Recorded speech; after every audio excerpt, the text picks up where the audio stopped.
أجمعين ولعنة الله على أعدائهم ومنكري فضائلهم وآسري حقوقهم من جمع عداوتهم إلى الآن ومن الآن إلى قيام يوم الدين وبعد يوم الدين. أما بعد فقد قال حق سبحانه في القرآن بسم الله الرحمن الرحيم إنما وليكم الله ورسوله والذين آمنوا الذين يقيمون الصلاة ويؤتون الزكاة وهم راكعون. صلوات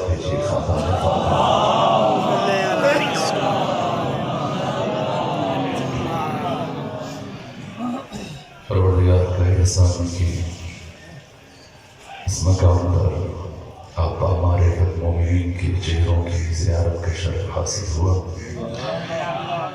میں آپ سے شرمندہ ہوں کہ گلے کی خستگی کے باعث شاید زیادہ دیر تک یا بہتر انداز میں اپنی گزارشات کی خدمت میں ناز کر سکوں. آج کی اس گفتگو میں فقط ایک جملہ اور ایک ہی بات آپ کی خدمت میں عرض کرنے کی کوشش کروں گا، اور وہ یہ کہ علی ولی اللہ وصی رسول اللہ وخلیفتہ بلا فصل کہنا یہ دہشت گردی نہیں ہے، بلکہ علی ولی اللہ وصی رسول اللہ وخلیفتہ بلا فصل سے دشمنی رکھنا یہ دہشت گردی ہے.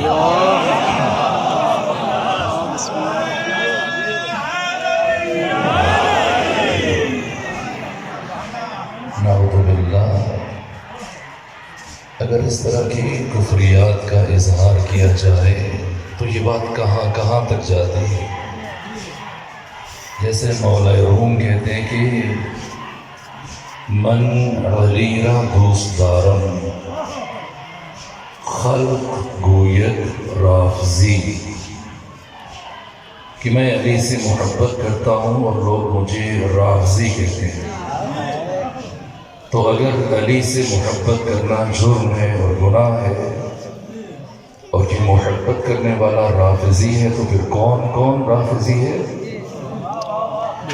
من علی را دوست دارم خلق گوید رافضی، تو خود خدا او مصطفیٰ جبریل باشد رافضی، پھر سب رافضی ہیں. اس لیے سب علی سے محبت کرتے ہیں. تو اسی طرح سے اگر علی ولی اللہ کہنا دہشت گردی ہے تو پھر کس کس نے اس دہشت گردی کا ارتکاب کیا ہے؟ اگر یہ جرم اور گناہ ہے تو پھر قرآن حکیم کی ان آیتوں کو کہاں لے کے جاؤ گے اور ذات اقدس الہ سے متعلق کیا کہو گے؟ اور وجود مبارک ختمی مرتبہ سے متعلق کیا بات کرو گے؟ جنہوں نے اپنے رسالت کے 23 سالوں میں سب سے زیادہ جس حقیقت کی تبلیغ فرمائی وہ علی ابن ابی طالب علیہ السلام کی یہی ولایت اور آپ کی امامت ہے. مورخین اسلام اور محدثین اور ان کے کلام پر جب انسان نگاہ ڈالتا ہے، تاریخ اور سیرت کی کتابوں کو جب ملاحظہ کرتا ہے تو حیران ہو جاتا ہے کہ جس دن سے ختمی مرتبہ نے اپنی رسالت کا اعلان کیا اور اپنی زندگی کے آخری روز تک ان تمام سالوں میں ختمی مرتبہ نے اپنی زندگی کے ہر روز ہر فرصت سے فائدہ اٹھاتا ہے. صبح میں، شام میں، دن میں، رات میں، سفر میں، حضر میں، دیس میں، پردیس میں، گھر میں، باہر، جنگوں میں، کون سا مکان اور مقام ایسا ہے جہاں ختمی مرتبہ نے علی ابن ابی طالب علیہ السلام کی عظمت اور فضیلت اور امامت اور ولایت کا اعلان نہیں کیا؟ کون سا موقع جانے دیا؟ کبھی فرمایا کہ جس کا دروازہ مسجد میں کھلتا ہے سب اپنے اپنے دروازے بند کر دو، صرف میرا اور علی کا دروازہ کھلا رہے۔ اور کبھی فرمایا کہ علی کو مجھ سے وہی نسبت ہے جو ہارون کو موسیٰ سے، صرف ایک فرق یہ ہے کہ میرے بعد کوئی نبی نہیں آئے گا۔ اور کبھی فرمایا کہ حب علی یأکل الذنوب کما تأکل النار الحطب، علی کی محبت اس طرح سے گناہوں کو کھا جاتی ہے جس طرح سے آگ لکڑیوں کو کھا جاتی ہے۔ اور کبھی فرمایا کہ علی ممسوس فی ذات اللہ، کہ علی سر سے لے کر پاؤں تک عشق خدا میں اور معرفت خدا میں غرق ہے۔ اور کبھی کسی انداز میں ایک دن مسجد میں تشریف فرما، اور کیا عجیب انداز اختیار کیا تاکہ کوئی انسان بھول نہ جائے۔ صحابہ کرام بیٹھے اور استعجاب اور تحیر اور حیرت اور سرگردانی کیفیت میں ختمی مرتبت کو دیکھ رہے ہیں کہ دائماً ختمی مرتبت ایک ہی جملہ برابر کہے جا رہے ہیں اور فرمائے جا رہے ہیں کہ کنت نبیًا والآدم بین الماء والطین، کہ میں اس وقت بھی نبی تھا جب آدم پانی اور مٹی کے درمیان تھا، اور برابر ایک ہی بات دہرائے جا رہے ہیں، کنت نبیًا والآدم بین الماء والطین، کنت نبیًا والآدم بین الماء والطین۔ اور مسلسل صحابہ کرام حیران ہیں کہ آخر پیغمبر ایک ہی بات کو کیوں دہرائے جا رہے ہیں؟ یہاں تک کہ اسی اثناء میں علی ابن ابی طالب علیہ آلہ و طیب والسلام مسجد نبوی میں داخل ہوئے، اور جیسی ختمی مرتبہ کی الفاظ آپ کے کانوں سے ٹکرائے، وہی کھڑے کھڑے فرمائے یا رسول اللہ وَكُنْتُ وَلِيًّا وَالْآدَمُ بَيْنَ الْمَاءِ وَالطِّينِ، تو جس طرح آپ اس وقت بھی نبی تھے جب آدم پانی اور مٹی کے درمیان تھے، تو میں بھی اسی طرح سے اس وقت بھی ولی تھا جب آدم پانی اور مٹی کے درمیان تھے۔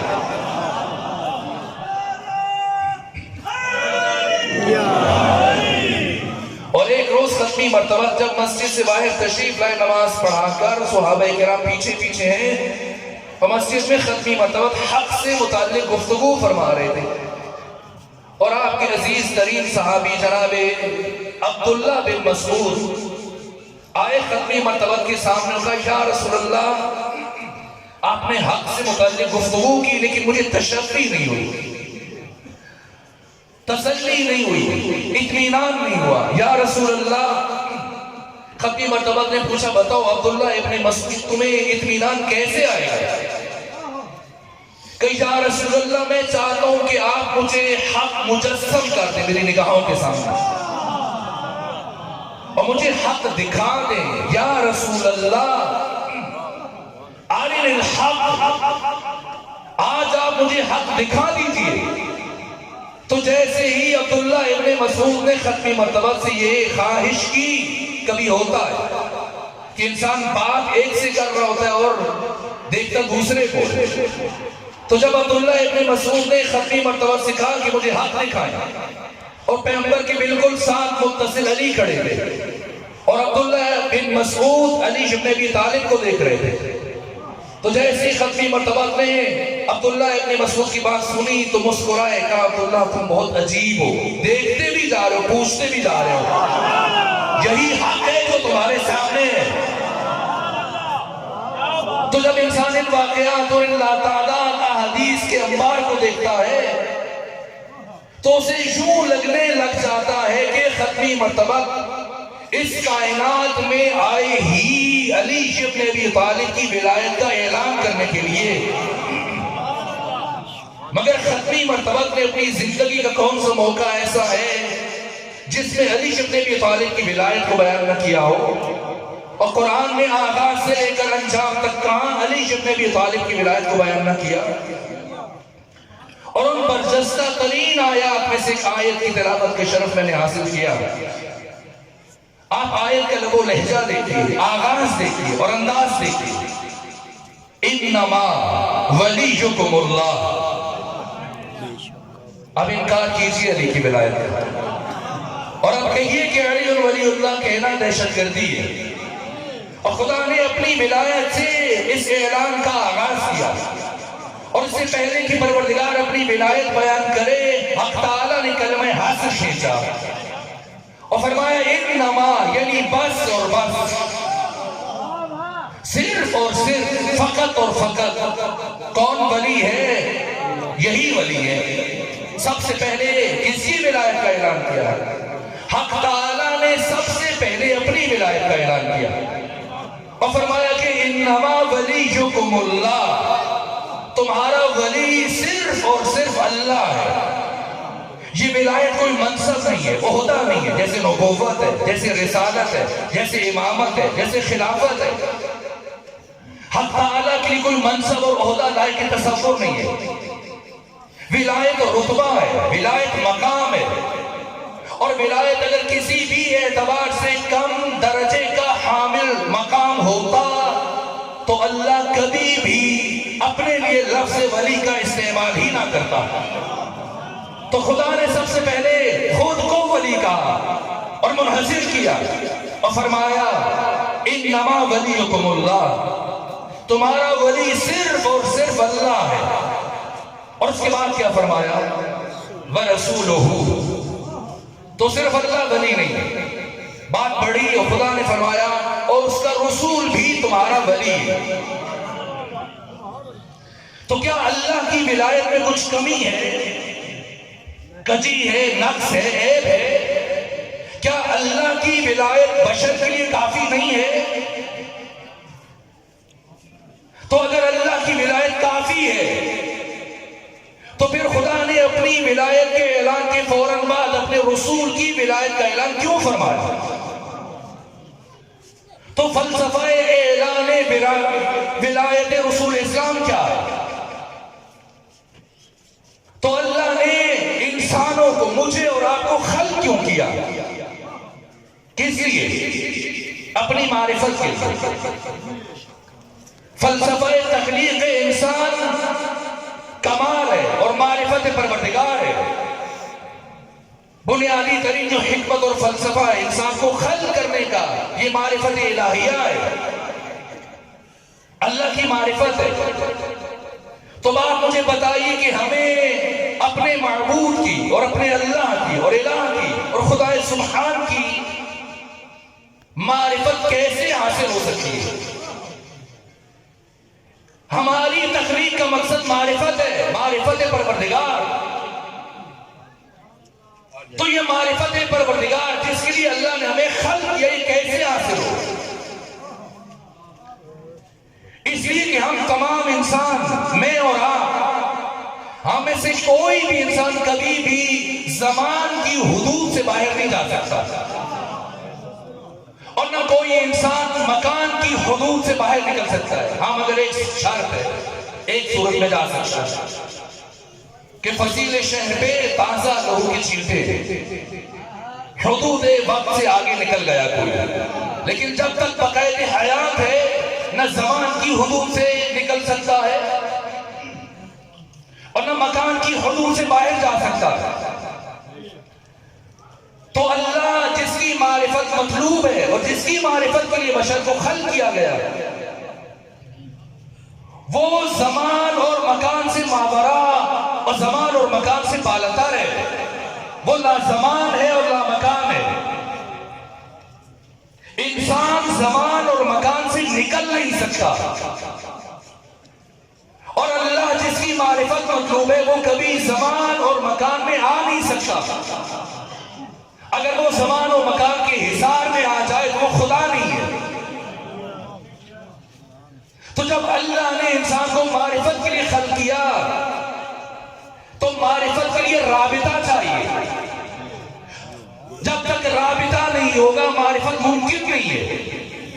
جیسے یہ ناظم منبر ہے، اگر میں ان سے متعلق جانکاری چاہتا ہوں، پہچان چاہتا ہوں، معرفت، تو ایک ہی ذریعہ ہے کہ ان سے رابطہ برقرار ہو، اور اگر رابطہ نہیں ہے تو معرفت ممکن نہیں ہے۔ تو اللہ نے بشر کو معرفت کے لیے خلق کیا، تو معرفت کیسے حاصل ہو؟ ہم زمین و زمان و مکان سے نکل نہیں سکتے، اور اللہ زمان و مکان میں آ نہیں سکتا۔ اگر آ جائے تو پھر وہ خدا نہیں ہے، تو کیسے رابطہ برقرار ہو؟ تو یہاں پر عقل انسانی کہتی ہے کہ ایسی ذات ہونی چاہیے جو زمان اور مکان کی تمام حدوں کو توڑنے کی صلاحیت رکھتی ہو، اور جو اس لا مکان اور لا زمان تک رسائی حاصل کرنے کی صلاحیت رکھتی ہو۔ تو ایک ایسی ذات جو زمان و مکان کی تمام حدوں کو چیر کر اس انتہائی بلندی پر جا پہنچے، جہاں پر نہ زمان کا تصور ہے اور نہ مکان کا تصور ہے۔ اس لیے ختمی مرتبت کی ولایت کو اللہ نے اپنی ولایت کے بعد واجب قرار دیا اور بلایا اس انتہائی بلندی پر۔ ذات ختمی مرتبت مجرے فیض ہے، واسطہ فیض ہے، وسیلہ فیض ہے خلق اور مخلوق کے درمیان۔ تو جب ختمی مرتبت تشریف لے گئے شب معراج اس انتہائی بلندی پر کہ جس کے بعد پھر کوئی بلندی لائق کے تصور نہیں ہے، تو کیا کوئی بات بھی ہوئی، ملاقات بھی ہوئی حبیب اور محبوب کے درمیان؟ یا صرف معراج پر جا کر ختمی مرتبت واپس آگے پلٹ کے آ گئے؟ تو کیا کہتے ہیں؟ بات ہوئی ہے تو کیسے ہوئی؟ کوہ طور پر موسیٰ کلیم جاتے تو وہ بات ہوتی تھی۔ جب جناب موسیٰ جاتے ہو بات کرتے اور ایک طرف سے آواز کی جان ہوتی اور یہ کہا جاتا کہ یا موسیٰ انی انا اللہ، تو وہاں پر تو غیر از خدا کوئی جا ہی نہیں سکتا۔ جہاں پر فرشتوں کا سردار اور استاد جبرائیل بیت المعمور پر جا کر رک گئے اور ختمی مرتبت نے جب کہا کہ آگے آئیے تو کہا یا رسول اللہ لو دنوت انبلت اللہ ترکتو، اگر ایک پورا برابر بھی آگے بڑھوں تو میرے پاس چل جائے۔ تو جب جبرائیل نہیں جا سکتے تو پھر حبیب اور محبوب کے درمیان کیسے گفتگو ہوئی؟ تو یہاں گفتگو کا انکار کر دیجئے کہ نہیں ہوئی، بس گئے اور آ گئے۔ اور اگر کہتے ہیں جس طرح سے ہر جمعے کے خطبے میں اور تقاریر اور خطابات میں کہا جاتا ہے کہ شب معراج یہ باتیں ہوئی حبیب اور محبوب کے درمیان، تو بتائیے پھر کیسے ہوئی؟ کوہ طور پر تو اس طرح سے آواز ایجاد کی تھی تو موسیٰ کلیم کے ساتھ خدا کی گفتگو ہوتی تھی، تو وہاں پر جب جبرائیل نہیں جا سکتے تو اور کیا ہوگا جس سے آواز ایجاد ہو؟ تو اب یا تو اس ملاقات کا اور اس گفتگو کا انکار کر دیجئے، اور اگر انکار ممکن نہیں تو پھر بتائیے کہ وہ کس کے لہجے میں خدا نے اپنے محبوب سے گفتگو کی؟ تو جس کے لہجے میں شب معراج خدا سبحان نے امام الانبیاء اور سید الرسول کے ساتھ گفتگو کی، اسی کا نام علی ابن ابی طالب ہے۔ تو اس لیے حق تعالیٰ نے پھر اپنے رسول کی ولایت کے بعد علی ابن ابی طالب کی ولایت کا ذکر کیا قرآن میں، لیکن نام نہیں لیا، اس لیے کہ اگر علی کا نام لے لیا جاتا تو پھر قرآن کا بھی وہی حال ہوتا جو آج تورات اور انجیل کا حال ہو چکا ہے۔ پھر یہ قرآن مسلمانوں کے تصرف سے اور تحریف اور تغیر اور تبدل سے محفوظ نہ رہ سکتا، اس لیے نام ذکر نہیں کیا، لیکن ایسی علامت بتائی کہ غیر از علی کسی بھی دوسرے انسان سے اس عمل کا ظہور نہیں ہوا۔ تو کیا فرمایا؟ والذین، اور وہ لوگ آمنوا الذین جو ایمان لاتے ہیں، ویقیمون الصلاۃ اور نماز قائم کرتے ہیں، ویؤتون الزکاۃ اور زکوٰۃ ادا کرتے ہیں، اور اس کے بعد باب حالیہ ہے وَهُمْ رَاكِعُونَ، اس حال میں کہ وہ رکوع کر رہے ہیں، یعنی حالت رکوع میں زکوٰۃ ادا کرتے ہیں۔ تو یہ کس کی ولایت کو بیان کیا جا رہا ہے؟ کس نے حالت رکوع میں زکوٰۃ دی؟ اب تک تو کسی محدث اور مفسر کو یہ جرأت نہ ہو سکی تھی، لیکن اب اس ملک میں یہ آوازیں اٹھنا شروع ہوئی کہ بھلا یہ کیسے ممکن ہے کہ علی حالت رکوع میں زکوٰۃ دیں؟ اسی کے ایک طرف شیعہ کہتا ہے کہ علی یوں نماز پڑھتے تھے، نماز میں اس درجہ جذب ہوتے تھے عشق خدا میں کہ اگر دوران نماز آپ کے جسم سے تیر کھینچ لیا جاؤ آپ کو خبر نہ ہو، تو جس علی کو یہ پتہ نہ چلے کہ تیر کھینچ لیا گیا، تو اس علی کو یہ کیسے پتا چلا کہ کوئی سائل آ رہا ہے مانگنے والا، تو علی اسے عطا کرے؟ تو اس کا مطلب ہے یہ بات من گھڑت ہے، یا تو علی کی نماز ایسی نہیں تھی یا دوسری بات ایسی تھی۔ تو علی کی ہر نماز ایسی ہی تھی جیسے بیان کیا جاتا ہے کہ اگر حالت نماز میں تیر کھینچ لیا جاؤ خبر نہ ہو۔ اور قرآن مجید جب ہم پڑھتے ہیں، یہ قرآن قصے کہانیوں کتاب نہیں ہے۔ بچپنے میں آپ کو آپ کی نانی اماں دادی اماں کہانی سناتی تھی، کیوں؟ تاکہ آنکھ لگ جائے، لیکن قرآن کہانی سناتا ہے کیوں؟ تاکہ آنکھ کھل جائے اور انسان جاگ جائے۔ یہ باتیں سنانے کے لیے نہیں ہیں۔ قرآن نے اگر جناب یوسف سے متعلق واقعے کو احسن القصص قرار دیا تو کیوں احسن القصص قرار دیا؟ اور اس کے اندر جو عبرتیں ہیں اور جو نشانیاں ہیں، یہی جناب یوسف جب عزیز مصر کی زوجہ ہے،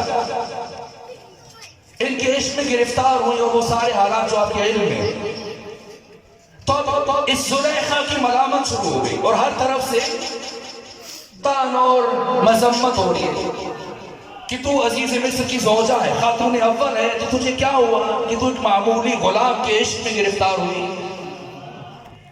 اور یہ طعنے اور یہ ملامت سن کر یہ بہت پریشان رہتے تھے، صفائیاں دیتی تھی لیکن اس کی بات کو اہمیت نہ دی جاتی۔ اور جب بہت پریشان ہوئی تو بالآخر سوچتے سوچتے اس مسئلے کا حل اس کے ذہن میں آ گیا اور اس نے دعوت نامے بھیجے تمام مصر کے اکابرین کی بیویوں کی طرف، عمراء کی بیویوں کی طرف، کہ جس کو میرے عمل پر اعتراض ہے وہ سب جمع ہو، میں چاہتی ہوں کہ اجتماعی طور پر ایک محفل میں ان کے اعتراض کا جواب دوں، اور اگر میں جواب نہ دے سکی تو جو سزا سب خواتین معین کرے گی مجھے قبول ہے۔ تو ساری خواتین انتہائی تجسس کے ساتھ جمع ہوئی کہ سب مل کے تماشا بنائیں گے زلیخا کا اور ہمارے سامنے رسوا۔ تو جیسے ہی وقت موعود پر ساری خواتین جمع ہوئیں، اب زلیخا بیٹھی اور سب بےتابی سے منتظر ہیں کہ بتائیے کہ آپ نے یہ کام کیوں کیا؟ تو زلیخا نے کہا کہ میری ایک شرط ہے، اس سے پہلے کہ میں تمہیں تمہارے سوال اور اعتراض کا جواب دوں، میں یہ چاہتی ہوں کہ ہم سب مل کر کچھ کھا لیں، کچھ پی لیں، کچھ مہمان نوازی ہو جائے اور پھر اس کے بعد میں جواب دوں گی اور جو تم کہو گی مجھے قبول ہے کہ ٹھیک ہے، اگر تم یہ چاہتی ہو تو ہم مان لیتے ہیں۔ اب دونوں طرف خواتین بیٹھی ہیں اور سب کے سامنے پھل لا کے رکھے گئے اور ہر پلیٹ میں پھل کے ساتھ ایک چھری بھی رکھ دی گئی، تیز دھار چھری۔ لیکن جناب زلیخا نے ایک عجیب خواہش کی، کہا کہ میری خواہش یہ کہ تم اس وقت اس پھل کو کاٹنا جب میں تمہیں اشارہ کروں اور سب ہم مل کر ایک ساتھ اس پھل کو کاٹے اور پھر کھائیں۔ تو سب نے کہا ہمیں قبول ہے۔ اب بےتابی سے ان لمحات کا انتظار کر رہی ہیں تاکہ زلیخا کی تربت بنا سکیں اور رسوا کر سکیں، اس لیے ہر ایک نے اپنے ہاتھ میں پھل پکڑ رکھا ہے اور دوسرے ہاتھ میں چھری کہ کہیں دیر نہ ہو جائے، اور زلیخا اشارہ کرے تو فوراً سے ہم وہ پھل کاٹیں، ایک ایک کاش لیں، ایک ایک پھانک لیں، اور پھر زلیخا کی بات سنیں کہ وہ اپنے عمل کی کیا صفائی پیش کرتی ہے۔ تو ادھر دونوں طرف صف میں عمراء کی بیویاں بیٹھی ہیں، ہاتھوں میں چھری پکڑ کے اور پھل پکڑ کے، اور سامنے پردے کے پیچھے زلیخا نے جناب یوسف کو ویسی حسین و بہترین لباس پہنایا اور آمادہ و تیار کیا، اور یوسف سے کہا کہ اے یوسف، آپ میرا انتظار کیجئے گا، جب میں آپ کو اشارہ کروں تو تب آپ نے چلتے ہو میری طرف آنا ہے۔ اور ادھر خواتین سے کہا کہ جب میں تمہیں اشارہ کروں تب پھل کاٹنا ہے۔ ادھر پہلے یوسف کو اشارہ کیا جو پردے کے پیچھے سے دیکھ رہے تھے، نگاہ ڈال رہے تھے۔ جیسے ہی زلیخا نے اشارہ کیا جناب یوسف آگے بڑھے اور جیسے ہی چلتے ہو خواتین کے بیچ میں آئے، تو اب خواتین کو اشارہ کیا کہ اب پھل کاٹو۔ تو یہ قرآن مجید فرما رہا ہے کہ جس خاتون کے سامنے سے جناب یوسف گزر رہے تھے، فقطعنا ایدیہن، وہاں جتنی خواتین بیٹھی تھی ان سب نے پھل کاٹنے کے بجائے اپنی انگلیاں کاٹ ڈالی. تو اگر حسن مجازی سامنے آ جائے اور انسان پھل کاٹنے کے بجائے اپنی انگلیاں کاٹ ڈالے تو ہمیں تعجب نہیں ہوتا. تو وہ علی جو حالت نماز میں حسن حقیقی کا مشاہدہ کر رہے ہوتے تھے، اگر حالت نماز میں تیر کھینچ دیا جائے وہ خبر نہ ہو تو اس میں چاہے تعجب کیا ہے. تو علی کی ہر نماز ایسی تھی اور علی کی ہر عبادت اور نماز اسی معیار پر تھی کہ تیر کھینچ کے جو خبر نہ ہو. تو وہ علی کی حالت نماز میں اگر تیر کھینچ کے جو خبر نہ ہو تو اس علی کو یہ کیسے پتا چلا کہ اب مسجد میں کوئی سائل کھڑا مانگ رہا ہے؟ تو اگر سائل مسجد میں آتا اور براہ راست چلتا وہ علی کے پاس چلا جاتا اور مانگتا اور علی انگوٹھی اتار کے دے دیتے تو پھر اعتراض قبول ہے. لیکن تمام تفاسیر میں شان نزول پڑھ لیجیے. جب سائل مسجد میں داخل ہوا اور مسجد میں موجود ایک ایک فرد کو جو بیٹھے تھے اپنی مشکل بیان کی کہ پریشان ہو، مفلوق الحال ہو، تو ہی دست ہو، غریب ہو، مفلس ہو، نادار ہو، اس پریشانی میری مدد کرو. تو کسی نے کہا یہاں مسجد میں تو میرے پاس کچھ نہیں ہے، اور اگر چند ایک نے دیے تو اتنے کم کہ جو اس کی ضرورت کو پورا کرنے کے لیے ناکافی تھے. تو جب سب سے مانگا اور ضرورت پوری نہ ہوئی تو اب پریشانی کے عالم میں مسجد سے باہر جانے لگا. لیکن اس سے پہلے کہ مسجد سے باہر جائے اس نے اپنے دونوں ہاتھ اٹھائے، آسمان کی طرف بلند کیے اور اللہ کی بارگاہ میں شکوہ کیا کہ پروردگار دیکھ، آج تیرے گھر سے خالی ہاتھ جانا پڑ رہا ہے، آج تیری بارگاہ سے خالی ہاتھ جا رہا ہے اور میری ضرورت پوری نہ ہو سکی. اب بھی علی سے مانگتا، سب سے مانگنے کے بعد تب کچھ نہ ملتا. لیکن جیسے ہی اللہ کی بارگاہ میں ہاتھ اٹھا کے شکوہ کیا کہ پروردگار کیا آج اپنے اس بندے کو اپنے گھر سے خالی ہاتھ رخصت کر دو گے، تو وہ خدا اور وہ علی جو باہم راز و نیاز اور گفتگو میں مصروف تھے، اسی خدا نے اپنے آپ علی ابن ابی طالب سے فرمایا اے میرے علی، پہلے اس انسان کی مشکل کو آسان کر دیجئے، ہماری باتیں تو ہوتی رہیں گی. ایک سلامات پڑھ دیجئے خاندان فاطمہ پر.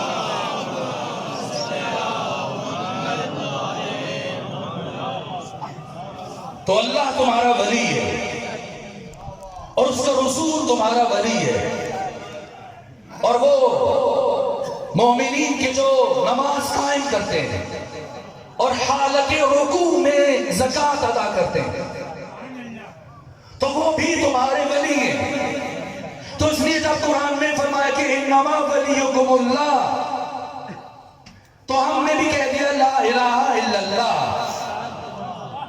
اور جب قرآن آگے بڑھا اور قرآن نے فرمایا کہ وَرَسُولُهُ، تو ہم نے بھی کہہ دیا محمد الرسول اللہ. تو اگر قرآن یہاں پر رک جاتا تو ہم بھی یہاں پر رک جاتے،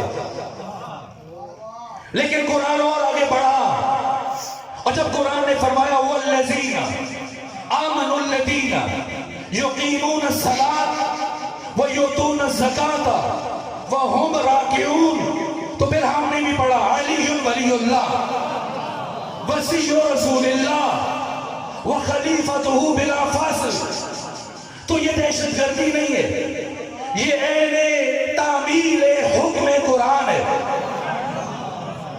اور کسی نے اعتراض کیا علامہ علی نقی نکم سے، کہا کہ جب لا الہ الا اللہ کی بات آتی ہے توحید کی تو آپ کہتے ہیں لا الہ الا اللہ، اور جب رسالت کی گواہی کی بات آتی ہے تو کہتے ہیں محمد الرسول اللہ، اور جب علی کی ولایت کی بات آتی ہے تو تم پوری ٹرین چلا دیتے ہو علی ولی اللہ وصی رسول اللہ وخلیفتہ بلا فصل.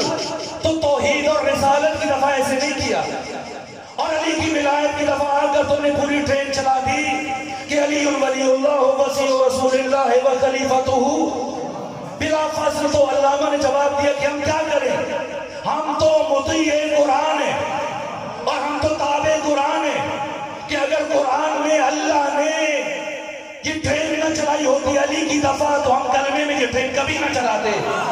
لیکن خدا نے اپنی دفعہ صرف اتنا کہا انما ولیکم اللہ، اور رسول کی دفعہ اتنا ہی کہا ورسولہ. لیکن جب علی کی ولایت کو بیان کرنا شروع کیا تو فرمایا والذین آمنوا الذین یقیمون الصلاۃ ویؤتون الزکاۃ وہم راکعون. تو پہلے خدا سے جا کے پوچھو کہ اس نے قرآن میں علی کی دفعہ یہ ٹرین کیوں چلائی.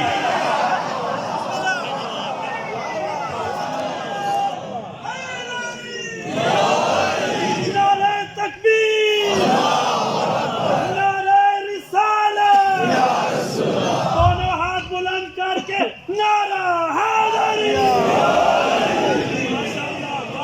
تو اللہ کی ولایت جو قرآن میں اور رسول کی ولایت بھی قرآن میں، اور علی بن ابی طالب کی ولایت کا اعلان بھی قرآن نے کیا ہے. تو اب یہ بحث کرنے کی کسی کو اجازت نہیں ہے اور حق حاصل نہیں ہے کہ وہ آ کر علی کی ولایت کے حدود اور قیود کا تعین کرنا شروع کرے. بحثیت مسلمان اور بحثیت قرآن کے پیروکار، ہماری ذمہ داری صرف اتنی ہے کہ جو ہمیں کہا گیا تسلیم ہو جائے.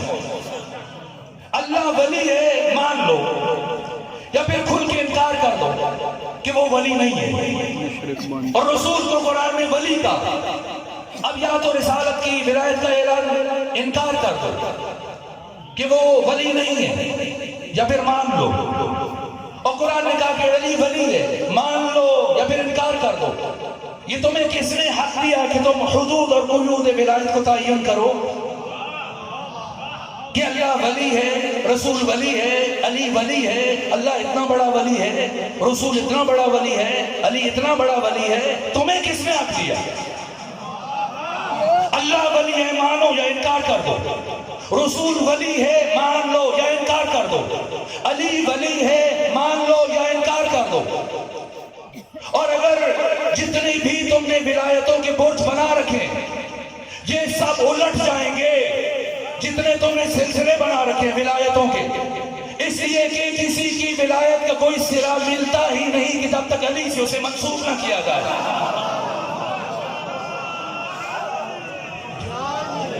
تو رسول کی ولایت بھی وہی ہے جو خود خدا کی ولایت ہے، اور علی کی ولایت بھی وہی ہے جو خود خدا اور رسول کی ولایت ہے.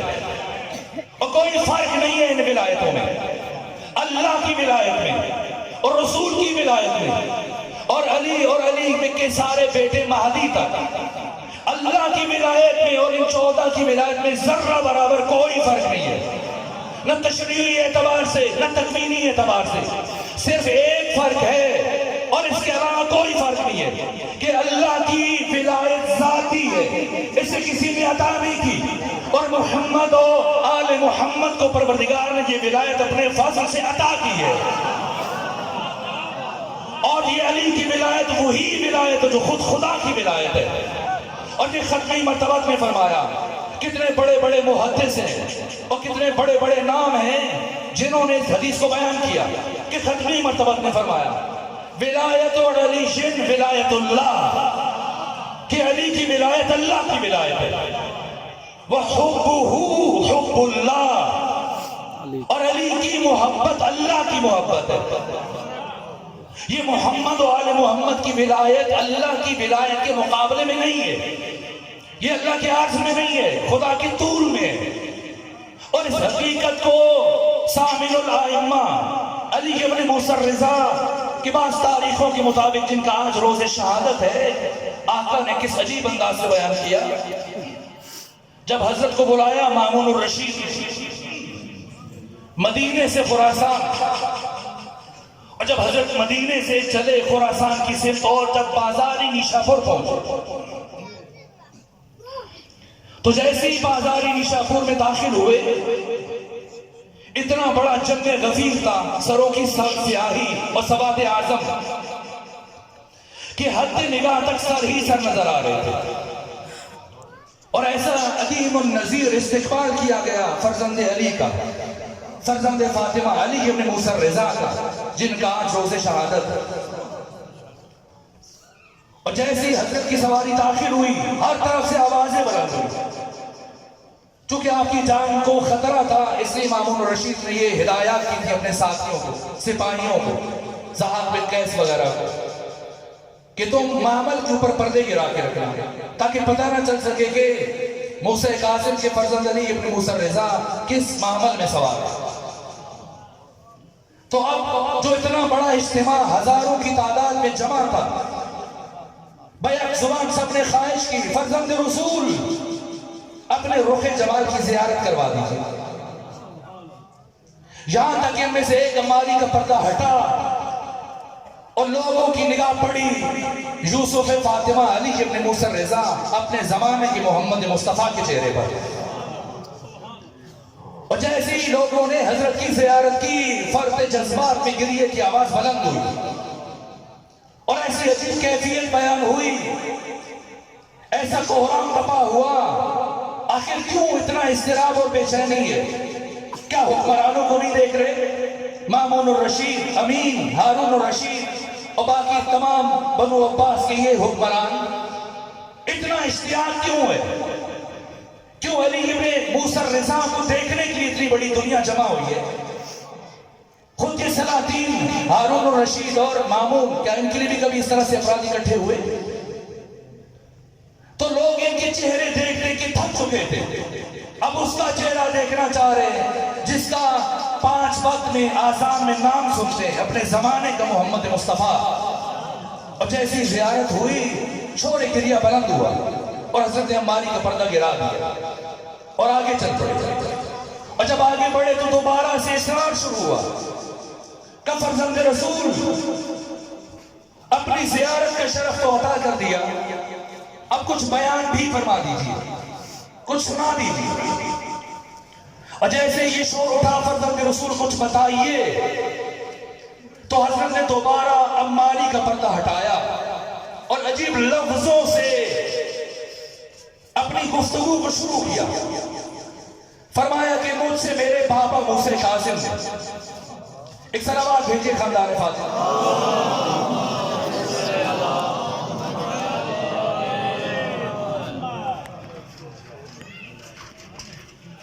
تو مجھ سے میرے بابا موسیٰ کاظم نے، اور ان سے ان کے بابا جعفر صادق نے، اور ان سے ان کے بابا محمد باقر نے، اور ان سے ان کے بابا علی زین العابدین نے، اور ان سے ان کے بابا حسین ابن علی نے، اور ان سے ان کے بھائی حسن مجتبیٰ نے، اور ان سے ان کے بابا علی ابن ابی طالب نے، اور ان سے ختمی مرتبہ محمد مصطفیٰ نے، اور ان سے اللہ نے یوں فرمایا۔ توجہ فرمائی آپ نے، کیا کسی نے آپ سے سند مانگی تھی؟ پھر کیوں سند بیان کر رہے؟ اور ان عجیب لفظوں کے ساتھ میرے سینے میں سند میں بہت مشکل سے اپنی توانائی کو سمیٹ کر، جب تک بعد میں آنے والے آئیں گے، صرف یہ ایک جملہ بیان کروں گا اور آپ کی زحمتوں کو اب تمام کرنے لگا۔ یہ کیوں سلسلہ سند ذکر کیا؟ شاید آپ اس طرح سے متوجہ نہ ہوئے ہو، لیکن مسلمین کے 4 ائمہ میں سے ایک امام احمد ابن حنبل 10 لاکھ احادیث کے حافظ، جب امام کی امامت کا آغاز ہوا تو ان کی عمر 19 سال تھی، امام احمد۔ اور جب امام بازار نشاپور میں پہنچے تو ان کی عمر 36 سال تھی، اور جب امام علی ابن موسیٰ رضا کی شہادت ہوئی تو ان کی عمر 39 سال تھی۔ یہ امام احمد ابن حنبل ہمارے برادران اہل تسنن کے 4 اماموں میں سے ایک امام، امام احمد ابن حنبل کیا فرماتے ہیں؟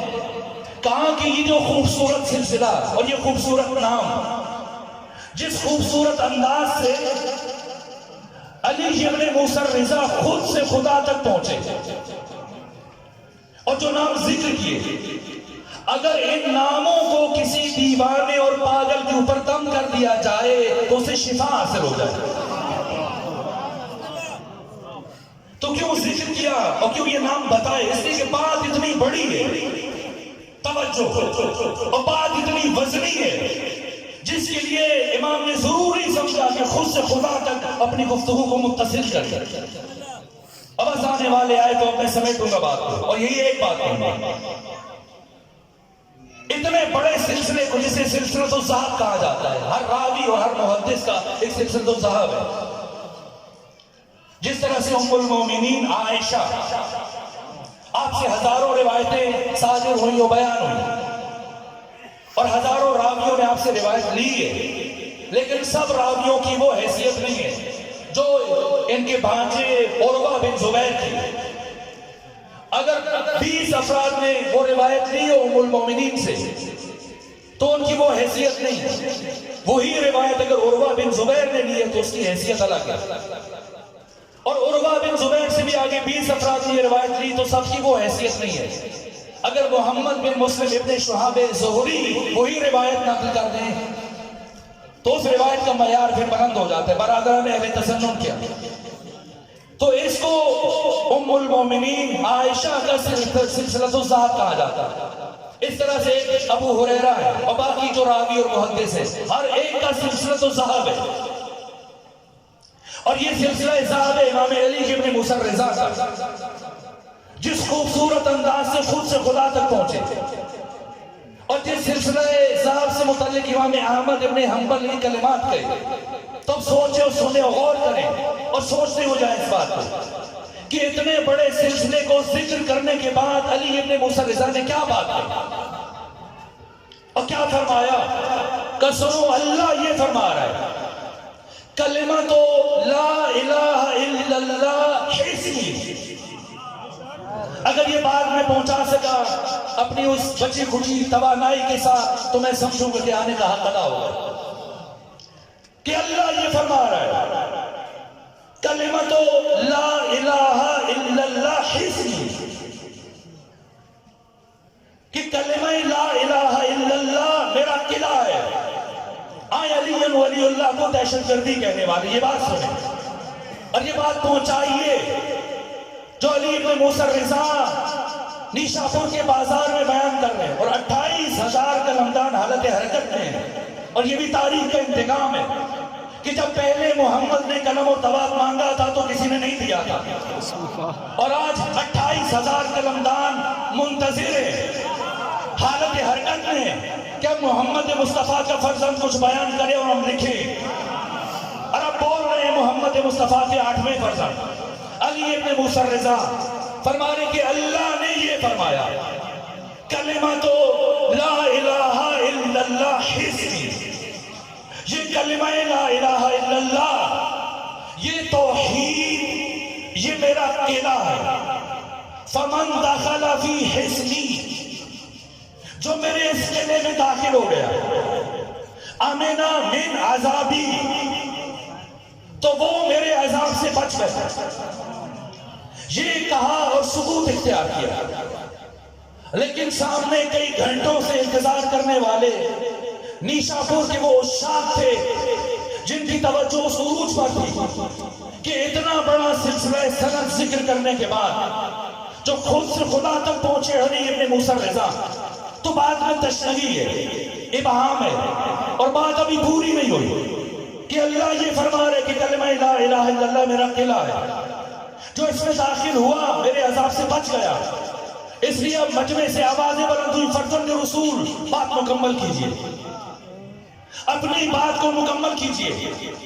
اب لبھائے علی ابن موسیٰ الرضا میں دوبارہ جنبش پیدا ہوئی اور فرمایا سنو بے شرطہا و شروطہا، یہ جو کلمہ لا الہ الا اللہ یعنی توحید یہ قلعہ خدا ہے جو اس میں داخل ہوا وہ اللہ کے عذاب سے بچ گیا.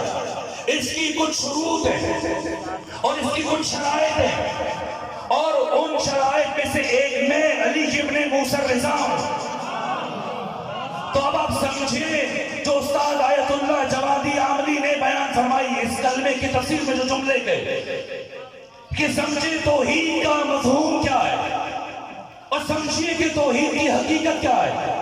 لوگوں نے لا الہ الا اللہ لا الہ الا اللہ کی رٹ لگائی ہوئی ہے اور مسلسل مشقیں کر رہے ہیں اللہ اور لا الہ الا اللہ اور سمجھتے ہیں کہ لا الہ الا اللہ کہہ دینا بس یہی توحید ہے. نا، لا الہ الا اللہ توحید ہے لیکن یہ توحید کا آغاز ہے، یہ توحید کا آغاز ہے.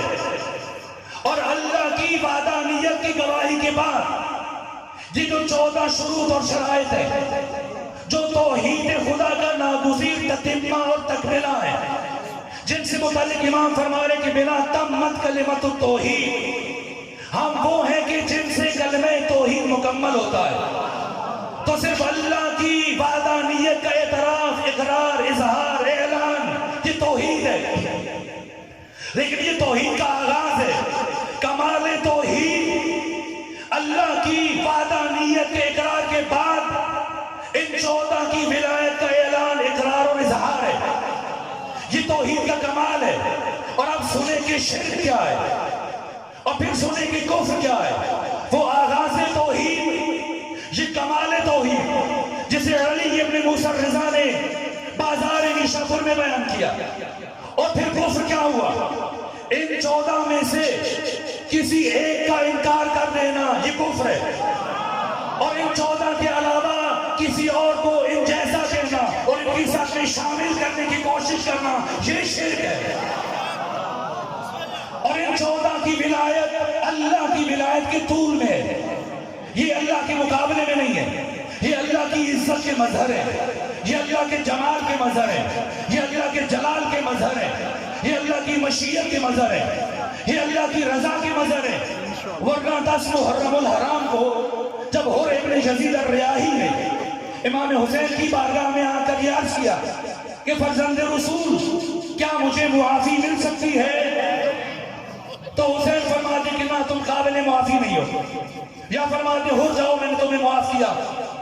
مقتل کی اور سیرت و تاریخ کی تمام کتابیں اٹھائیے اور دیکھیے کہ حسین نے حر سے کیا فرمایا۔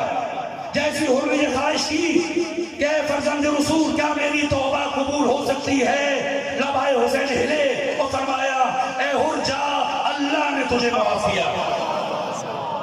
یہ 14 کے 14 اللہ کی مشیت کے مظہر ہے، یہ اللہ کی رضا کے مظہر ہے، یہ اللہ کی عزت و جمال و جلال کے مظہر ہے۔ ان سے مانگنا ایسا ہی ہے جیسا خود خدا سے مانگنا ہے۔ یہ تمہاری مرضی ہے، یہ اللہ کے طول میں تمہاری مرضی ہے۔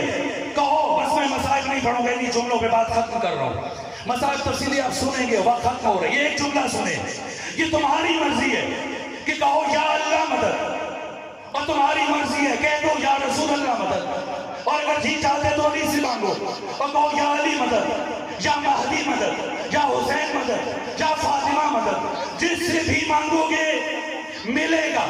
یہ 14 کے 14 اللہ کی رضا کے مظہر ہیں، چاہے خدا سے مانگو، چاہے نبی سے مانگو، چاہے علی سے مانگو، چاہے مہدی اور حسین ابن علی سے مانگو، جس سے بھی مانگو گے ملے گا۔ لیکن اگر تم یا اللہ مدد کہو اور دل میں علی کا بغض رکھتے ہوئے یا اللہ مدد کہو تو تمہیں اللہ سے مدد تو نہیں ملے گی لیکن لعنت ضرور مل جائے گی۔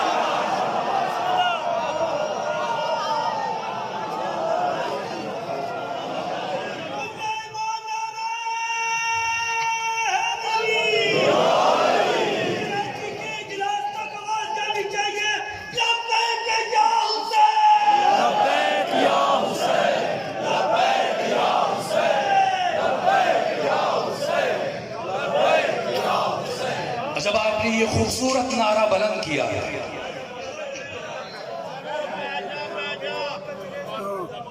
جب یہ خوبصورت نعرہ بلند کیا تو اب میں نام حسین پر ہی اپنی بات بھی ختم کروں گا، لیکن اس سے پہلے تتمے کے طور پر ایک جملہ عرض کر دوں۔ کبھی اللہ کو اور محمد و آل محمد کو مقابلے میں نہ لے کے آئیے۔ ان 14 کی ولایت اللہ کے عرض میں ہے، عرض میں نہیں ہے، اللہ کے طول میں ہے۔ یہ اختیار اور یہ عزت اور یہ شرف اور یہ مقام اور یہ اختیارات خود خدا نے انہیں عطا کیے، یہ اللہ کے مقابلے میں نہیں، یہ اللہ کے طول میں ہے۔ ان کی ولایت خدا کی ولایت ہے، ان سے محبت کرنا خدا سے محبت کرنا ہے۔ یہ ہمارا کلچر ہے اور ہماری ثقافت اور ہمارا مزاج کہ ہمارے یہاں تقابل بہت جلدی کرتے ہیں۔ مجھے تکلیف ہوتی ہے اس طرح کی باتوں سے۔ ہر سال جیسے محرم شروع ہوتا ہے تو اس طرح کے میسیجز سوشل میڈیا پر عام ہو جاتے ہیں اور ہم سمجھتے ہیں کہ ہم اچھا کام کر رہے ہیں، جو آگے منتقل کر رہے ہیں یہ اچھی بات ہے کہ محرم لباس کی تبدیلی کا مہینہ نہیں ہے، بلکہ محرم کردار کی تبدیلی کا مہینہ ہے. یہ کس کے کام سے؟ یہ ظاہرانہ بات کس نے کہی ہے؟ کیا میں ایسی گزاف باتیں کریں کہ محرم لباس کی تبدیلی کا مہینہ نہیں بلکہ محرم کردار کی تبدیلی کا مہینہ؟ یہ مقابلے میں کیوں لے کے آ رہے ہو؟ محرم لباس کی تبدیلی کا مہینہ بھی ہے اور محرم کردار کی تبدیلی کا مہینہ بھی ہے.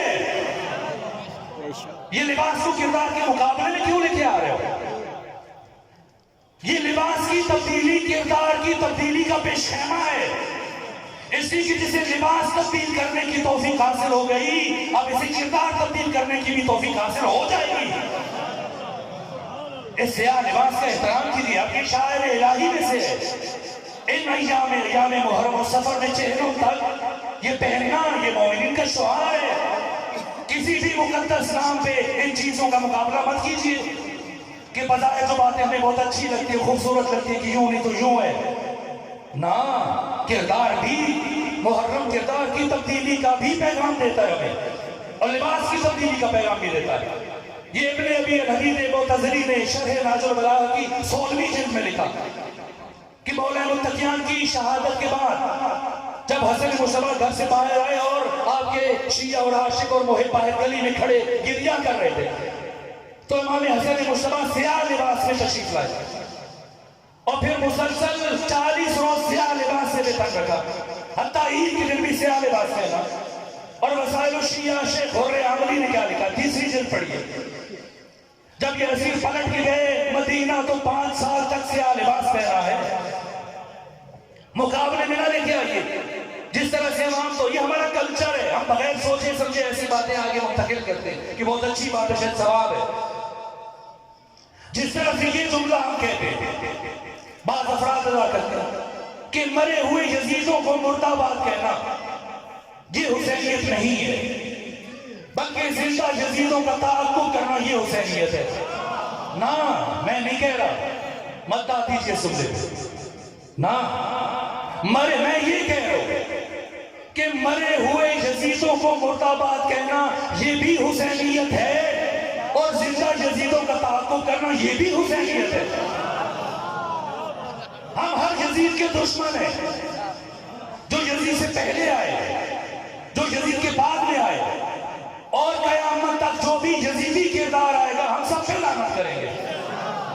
مت یہ کہیے کہ مرے ہوئے یزیدوں کو مرد آباد کہنا یہ حسینیت نہیں ہے یہ بھی حسینیت ہے. تو یہ باتیں اپنے مقابلے میں نہیں ہیں ایک دوسرے کے مقابلے میں نہ لے کے آئیے. ذرا دقت سے چیزوں کو دیکھا کیجیے. اب آپ مسائل سنیں گے لیکن میں ایک جملہ عرض کر رہا ہوں. یہ جو ختمی مرتبہ نے فرمایا کہ علی کی ولایت اللہ کی ولایت ہے اور علی سے محبت کرنا خدا سے محبت کرنا یہ مقابلے میں نہیں ہے واقعی مقابلے میں نہیں ہے. میں 21 سفر کو اسی حقیقت کو بیان کروں گا اور یہیں پہ بات روک رہا ہوں. آپ کی قریبی نواحی جگہ میں مرید جس کا نام ہے وہاں پہ میں عرض کروں گا میں رک رہا ہوں. تو علی کی ولایت اللہ کی ولایت کے مقابلے میں نہیں ہے یہ پیغام ہے.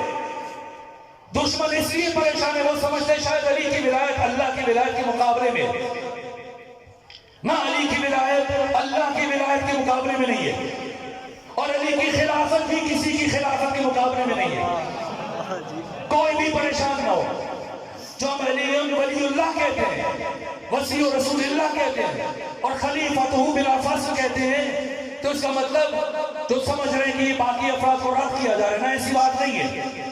مسئلہ خلافت علی میں ہمارا کسی کے ساتھ کوئی جھگڑا نہیں ہے. وہ جس خلیفہ کی بات کر رہے ہیں وہ اور ہے اور ہم جس خلیفہ کی بات کر رہے ہیں وہ الگ ہے. یہ سرے سے الگ الگ میدان ہے.